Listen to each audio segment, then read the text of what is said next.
Have you ever been driving down the road and seen a vintage car? Maybe it was a 1967 Ford Mustang or a classic Volkswagen Beetle. These cars are cool.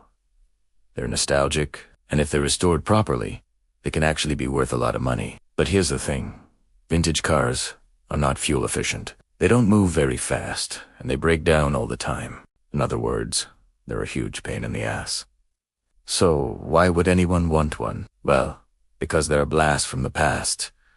They bring people joy, and in some cases, like if you live in Los Angeles, it might be easier to own a classic car than deal with the traffic. And much like these classic automobiles, our bodies have also decided to become vintage. Specifically, we're talking about your metabolism, which is slowing down at a rate comparable to the depreciation of a 2003 Hummer limo. To find out why your metabolism is acting this way, we spoke to some experts. First up, let's tackle that burning question.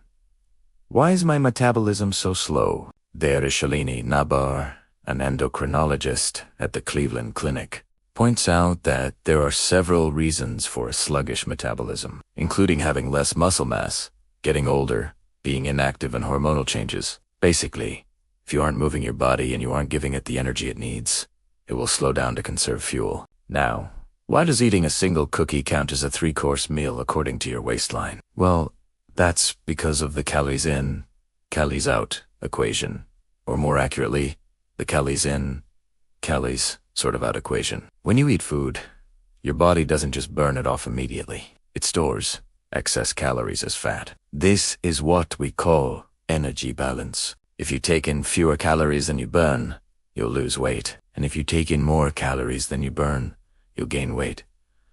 But it doesn't always work that way. In fact, you could be eating a relatively balanced diet and exercising regularly, yet still be gaining weight. That's because when we eat, our bodies don't just burn off the calories in the food.